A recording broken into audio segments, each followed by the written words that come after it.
Hello everyone, welcome back to the channel. अगर अभी तक आपने मेरे चैनल को सब्सक्राइब नहीं किया तो जल्दी से चैनल को सब्सक्राइब कर दे। इस पार्ट की शुरुआत में हम देखते हैं कि अब चेयरमैन यहाँ पर लिनहुआ को कार में आकर बैठने के लिए कहते हैं। चेयरमैन की सारी बातें सुनकर लिनहुआ को ऐसा ही लगता है कि जो हमेशा ड्रामाज में होता है, आपको एक चेक दिया जाता है और कहा जाता है कि मेरे बेटे की लाइफ से दफा हो जाओ। तो लिनहुआ चेक मांगने लगती है। ये सुनकर चेयरमैन तो हैरान हो जाते हैं, सोचते हैं कि ये चेक क्यों मांग रही है। पूछते हैं कि क्यों, तो वो कहती है कि आपको भी मुझे चेक ही देना होगा ना, ताकि मैं आपके बेटे की लाइफ से चली जाऊँ। चेयरमैन पूछते है कि तो मैं तुम्हें कितने पैसे दूं। तो अब ये लास्ट में आकर उनसे एक डील करने लगती है कि मेरा आपके बेटे के साथ एक प्रोजेक्ट चल रहा है और उस प्रोजेक्ट के बाद मेरा और आपके बेटे का कोई लेना देना नहीं होगा। तक आप साथ दे दे और उस टाइम तक मुझे कुछ ना बोले। जैसे मेरा प्रोजेक्ट कंप्लीट होगा मैं आपके बेटे से खुद ही चले जाऊंगी, आपको कुछ भी करने की जरूरत नहीं है। और कुछ हद तक चेयरमैन को भी ये बात ठीक ही लगती है। चेयरमैन यहाँ पर उसे कुछ पैसे भी दे देते हैं और ये भी वो पैसे ले लेती है। लिनहुआ तो इन पैसों को लेकर खुश हो रही होती है। इतनी सी बात के लिए मुझे इतने सारे पैसे मिल गए। हमें मिस्टर गाओ दिखाया जाता है जिसकी डेट वांजुन के साथ फिक्स की गई थी। उसका सेक्रेटरी परेशान हो रहा होता है और कह रहा होता है कि आपको उनमें जीरो इंटरेस्ट है, आप कैसे उनके साथ डेट पर जा सकते हैं, आप सच में जाने वाले हो। कहता है कि मुझे कोई प्रॉब्लम नहीं है, मैं जाऊंगा।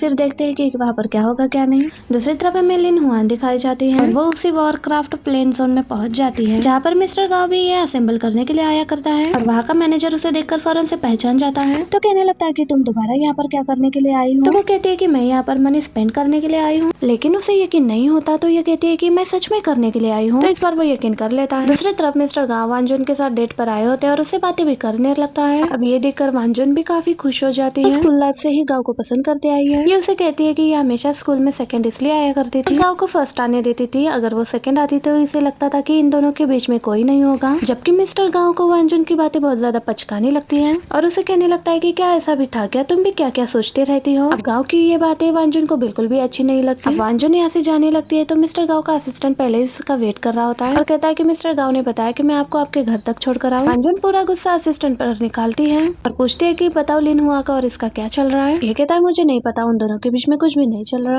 वांजुन कहती है तुम सच सच बताओ, तुम 24 घंटे उसके साथ रहते हो, तुम्हें सब कुछ सच पता होगा, इसलिए तुम मुझे सच बता दो। तो वो कहता है कि सच में मुझे कुछ भी नहीं पता है। तो वांजुन कहती है कि तुम मुझे सच बताओ और तुम्हारे इस बात के बारे में मैं किसी को भी कुछ नहीं बताऊंगी। वो कहता है कि अगर ये बात किसी को नहीं पता लगेगी तो मैं आपको सच सच बताऊंगा। अब ये कहकर वो उसके कान में कुछ बताने लगता है। ये सुनकर वांजुन कहने लगती है कि आपसे तुम्हें लिनहुआन और इसके बारे में कुछ भी बात पता लगे तो तुम्हें सबसे पहले मुझे बताना है। तो वो कहने लगता है कि हाँ मैं बता दूंगा।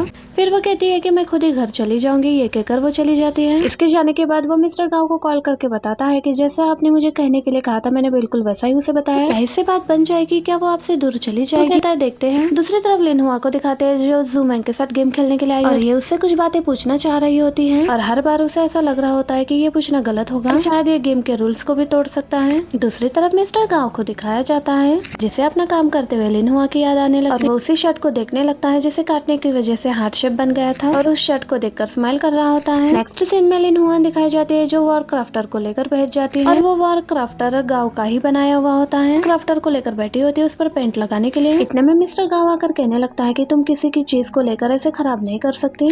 तो लिनहुआ कहती है कि किसने बोला ये तुम्हारी चीज है, इसे मैंने असेंबल की है। मिस्टर गाओ कहते हैं कि तुमने नहीं बल्कि इसे मैंने असेंबल किया हुआ है। लेकिन फिर भी लिनहुआ उसकी बात नहीं मान रही होती और उस पर पेंट लगाने लगती है। उसे रोकते हुए कहता है तुम ऐसा क्यों कर रही हो, किसी की मेहनत को ऐसे वेस्ट क्यों कर रही हो। वो लिनहुआ कहती है कि तुमने भी किसी की मेहनत को यूज किया, अगर मैं कर लूंगी तो क्या हो जाएगा। तो वो मिस्टर गाओ कहता है कि मुझे समझ में आ गया, तुम्हें कुछ मिसअंडरस्टैंडिंग हुई है, हमारी गलतफहमी मैं दूर कर देता हूँ। मुझे लगता है कि तुमने मुझे अपना प्रपोजल आकर किस टाइम पर दिया। तो ये सुनकर लिनहुआ उसे अपना टाइम बताने लगती है। तो मिस्टर गाओ उसे एविडेंस दिखाने लगते हैं कि तुमसे पहले ही मैंने अपना प्रपोजल बना लिया था और पता नहीं कैसे तुम्हारा और मेरा प्रपोजल सेम निकला, बट सच कहूँ तो मैंने अपना प्रपोजल यूज किया, लेकिन तुम्हारे वाला नहीं। बट प्रॉब्लम ये थी कि हम दोनों का प्रपोजल सेम था। बात को समझ जाती है जिसके बाद ये दोनों लंच पर जाते हैं जहाँ पर ये सेम वही डिश मंगवाती है जो मिस्टर गाओ मंगवा रहे होते हैं, जबकि इसे पहले पता नहीं होता है कि ये भी वही डिश मंगवाने वाला है। वेटर के जाता ही वो उससे पूछने लगता है कि तुम्हें कैसे पता था कि मैं यही डिश ऑर्डर करने वाला हूँ। तो लिनहुआ कहने लगते हैं मैंने तुम्हारे माइंड को रीड कर लिया था, जबकि इसे नॉवेल की स्टोरी पहले से ही पता थी मेन लीड को क्या पसंद होगा। तो वो पूछता है कि क्या तुमने साइकोलॉजी रीड की हुई है। तो यहाँ में जवाब देती है और कहती है कि अगर तुम्हें यकीन नहीं है तो मैं फिर से कुछ करके दिखाती हूँ। ये कहकर वो सोचने लग जाती है और उसके लाइफ को लेकर बातें करने लगती है। कहती है तुम्हें बहुत से स्ट्रगल अपने करियर में करनी पड़ती है। तो ये भी कहता है कि तुमने बहुत सोच समझ कर इसका जवाब दिया है। जिस तरह तुम कुछ याद करने की कोशिश कर रही थी कि तुम मेरा माइंड रीड कर रही थी। और ये भी सच ही था क्योंकि वो नॉवेल से बात को याद करके बता रही थी जो इसे भी सही लगे, जो मिस्टर गाओ के कैरेक्टर के ऊपर ही हो। अब गाओ इसे ऐसी बात पूछ लेता है जिस पे ये सोच में पड़ जाती है क्योंकि नॉवेल में तो कुछ ऐसा था ही नहीं। नहीं। पूछती है कि अभी से क्या आंसर दूं? मिस्टर गाओ कहता है कि मुझे पता है तुमने साइकोलॉजी स्टडी नहीं की है, तो चुपचाप से अपना खाना खा लो। ये भी चुपचाप से खाना खाने लगते हैं। बट जब इसके साथ वापस जा रही होती है, बस उसे ये घूरे जा रही होती है और उसे कहती है कि तुमने कहा कि मैं गिव अप कर दूं, बट मैं गिव अप करने वाली नहीं हूँ। हमने तो बस आज सिर्फ एक ही मील खाया था साथ में। तो वो पूछता है क्या तुम सच में गिव अप नहीं करने वाली? तो वो कहती है कि नहीं करूंगी। और वो उसे पूछती है आखिर तुमने मुझे ऐसा क्यों कहा था?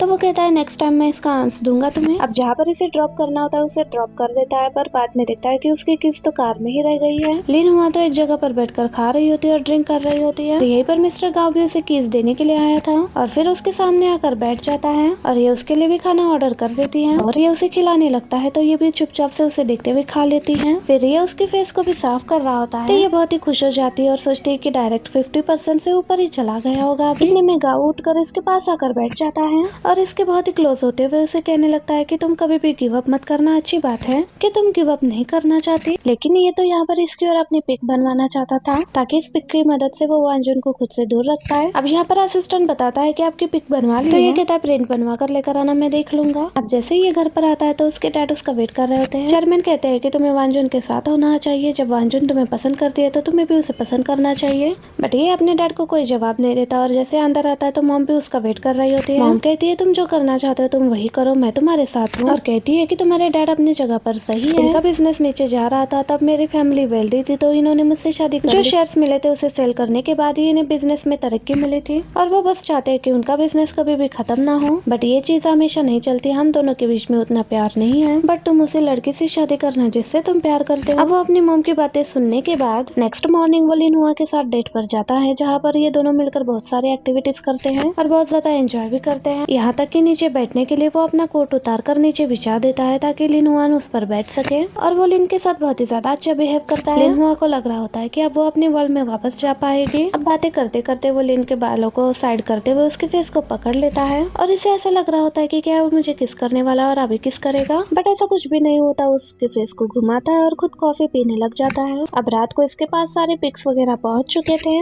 और उसे पता है कि इन पिक्स का उसे क्या करना है। उन पिक्स को वो एक मैगजीन कवर पेज में छाप देता है और इस मैगजीन कवर को देखकर उसके मॉम और डैड को भी पता चलता है। डैड तो बहुत ज्यादा गुस्सा कर रहे होते हैं बट इनकी बातों का मॉम पर कुछ असर नहीं होता। इस पिक को देखकर ऐसा लग रहा होता है जैसे ये दोनों एक दूसरे को किस कर रहे हैं, बट ऐसा कुछ भी नहीं होता। जैसे ही लिन हुआ ये पिक को देखती है उसे बहुत ज्यादा गुस्सा आने लगता है। सोचती है ये तो मेरा यूज कर रहा था इसलिए पेजर मुझे कुछ भी नोटिफिकेशन नहीं दे रहा। अब ज़ूमेंग इसके पास आकर पूछने लगती है कि ये मैगजीन पर क्या चल रहा है और ये बताने लगती है कि ये मैं हूँ बट मैंने ऐसा कुछ भी नहीं किया है, वो मेरे साथ गेम खेल रहा है। ज़ूमेंग को तो इसकी फिक्र होने लगती है। अब नेक्स्ट डे जैसे ही ऑफिस आती है तो वो किसी से भी कुछ बातें नहीं करती, बस बैठकर अपना काम करने लग जाती है यहाँ पर। और उसके कॉलेग्स वगैरह उससे पूछने लगते हैं कि क्या इस मैगजीन पर तुम ही हो? तो ये कहती है हाँ मैं ही हूँ, लेकिन ये जो दिखाया जा रहा है वो ऐसा कुछ भी नहीं है। उसे उसके बॉस की कॉल आती है, इससे वो बहुत ज्यादा खुश हो रहे होते हैं। ये समझाने लगते हैं जैसा आप देख रहे हो वैसा कुछ भी नहीं है। कॉल कट कर देती है। अब उससे दूसरी कॉल आती है, उसे लग रहा होता है कि उसके बॉस की कॉल है, बट वांजुन का कॉल आता है जो उसे बातें सुनाने लगती है। वांजुन कहती है मेरे मैन के पीछे पड़ी हुई हो, हमारा एंगेजमेंट होने वाला है, शादी होने वाली है, तुम उसका पीछा छोड़ क्यों नहीं देती? ये कहती है ऐसा कुछ भी नहीं है और कॉल कट कर देती है। अब इसकी कोलीग जो इसके पास बैठी होती है और हर चीज उसने सुन ली होती है और देख ली, इसलिए इसे मिस कहने से मना करती है और कहती है कि तुम मेरे नाम से मुझे बुला सकती हो। इसे हर जगह से इम्पोर्टेंस मिल रही होती है। अब इसे एक फाइल दिया जाता है, इस फाइल को इसे वांजुन के कंपनी में देने के लिए जाना होता है और वो वहाँ पर बस स्टॉप पर फंस जाती है और अभी बस का आने का टाइम नहीं होता। एनसीबी में जो भी पर्सन गुजर रहा होता है वो उसे देख नहीं पा रहा होता है, क्योंकि ऐसा होता है कि क्योंकि आखिर में इसे बस मेन लीड ही बचाने के लिए आएगा और अब ये यही सोच रही होती है कि अब मुझे मिस्टर गाओ कब तक बचाने के लिए आएगा। सोचती है कि आखिर में उसे बचाऊं कैसे, क्योंकि मेरे पास तो फोन भी नहीं है। अब गाओ को पता लगता है कि ये